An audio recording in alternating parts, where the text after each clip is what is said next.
What's going on, guys? My name is Triforce Addiction. So there is some pretty interesting news in the world of Nickelodeon games. As you guys remember, I did make quite a bit of videos about Nickelodeon Kart Racers 2 that came out, I believe, in 2020 or I think 2021. I'm not really that sure. It's been quite a while, and the footage that you're seeing here is just me being completely rusty. But eventually down the line, I mean, I did record like an hour of footage. I did kind of like regain some of my skills. I got readjusted. It was a pretty fun experience to come back to this game. But yes, I did find out through Riders DX that there is going to be a third Nickelodeon Kart Racers game. It was really unexpected thing because usually Riders DX usually talks about, you know, the multiverse Cartoon Network fighting thing or just anything other than just Nickelodeon Kart Racers. And I won't blame them because, you know, there really hasn't been a lot of news. And if we're being honest, Nickelodeon Kart Racers 2 did not really get updated that much.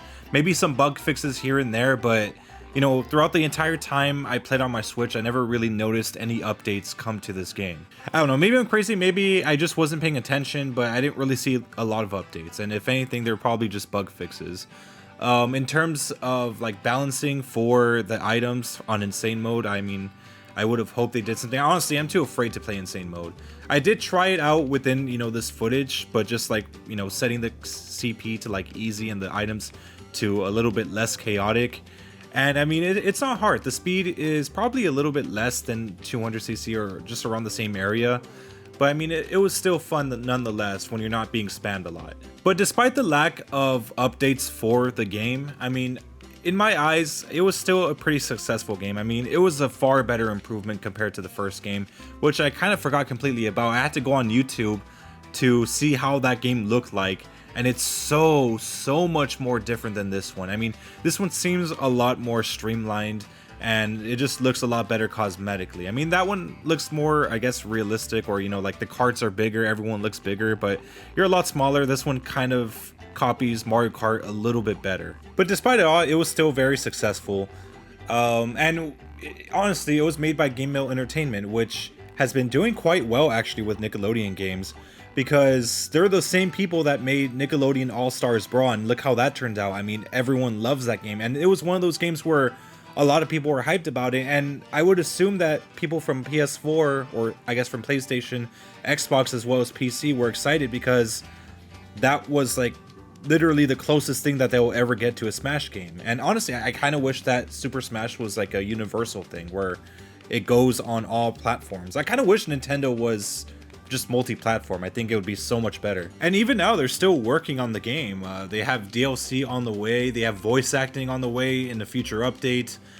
Hugh Neutron, out of like a lot of Nickelodeon characters, is going to make his way into the game. Thanks to Uncle Al and Mark, what's his name? Mark DeFranco or whatever, the guy who voiced him.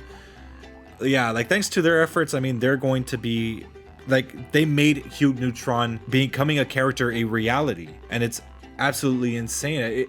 It shows you how much they actually listen to the fans. And you know they do when they add a secondary character from Jimmy Neutron into the game before Jimmy Neutron himself. As for the recorded voice tracks, I'm not sure if they're just getting dialogue from like the shows or something, or, you know, they actually got the voice actors to come back, which is something I highly doubt. Maybe they got some of them, but maybe not all of them. Which brings us back to Nickelodeon Kart Racers 3. They are going to be having voice acting. Like I said, I don't know if they're just bringing back all the voice actors or they're just going to get pre-recorded things. But there are also some pretty interesting details that I overlooked the first time when I was watching Rider DX's video. So where it says new terrain, it says transform your kart or new bike into watercrafts to navigate new terrain. So the weird thing is that it does mention kart, but it also mentions bike, which wasn't available within the first two games. So it's possible that we are going to be using bikes within Nickelodeon Kart Racers 3, kind of like how Mario Kart is right now. As for the part where it says watercrafts, I'm not really sure if they mean underwater or, you know, you're gonna turn your kart into like some sort of boat or something. I actually think that they had something very similar to the first game where you would kind of like race on just a bunch of slime, like I guess an ocean of slime. So it might be similar or it might be a little bit different. I'm not really that sure. They also do mention new levels of customization. So for example, it does say pair Raphael with Reptar Mobile. That means basically you're going to be able to put your racers in different cars. Unfortunately for Nickelodeon Kart Racers 1 and 2, they pretty much all had their own vehicle already set up. All you had to do was just set up the tires and the mufflers and everything. But now it seems that you could actually put your characters into different cars that belong to other characters. I think other than that, it's going to more or less have the same features as before, just the fact that you could put your characters into different cars, but that's pretty much it. Also, it does have the 90 crew members. Choose from 90 crew members to match your playstyle with unique special abilities. Kind of like in Nickelodeon Kart Racers 2, you can have like 2 or maybe 3 special abilities where you could get like some sort of boost, some sort of item after getting another item, you know, typical stuff like that. So I don't really think that's going to change too much. Another awesome bit of information is the fact that it's now going to have 36 different tracks. It says speed down intense slime-filled alternate paths, both old and new. So this basically means that we're going to get new tracks, but at the same time, I think we're also going to get tracks from the previous games. Also, keep in mind that the second game did have only 28 tracks, so we are going to see an additional 8 different tracks. So that's going to be amazing. I think the Grand Prix are still going to be, you know, 4 tracks each. So that means we're going to have to go through like 2 more trophies before we go into like the next speed class. And of course, the last bit of information is that it has multiplayer, intense split screen local and online multiplayer. But again, that was pretty much a given. I forgot to mention this as well, but it is going to have 40 characters instead of 30, which was available in Nickelodeon Kart Racers 2. And I do have a wish list of characters because I'll be honest, I was kind of disappointed with what we got in the previous game because there were some characters that were missing, specifically those from Jimmy Neutron, Fairly Odd Parents, and so on. You know, I'll talk about this right now. JoJo Siwa, I didn't feel like she belonged there because she's not really a Nicktoon. You know, she's actually a real person. And I have nothing against her, honestly. I like her track and I like the music that was in the track. I think it's the best one in the game. But I don't know, she didn't really seem to fit it because, again, she's not a Nicktoon character.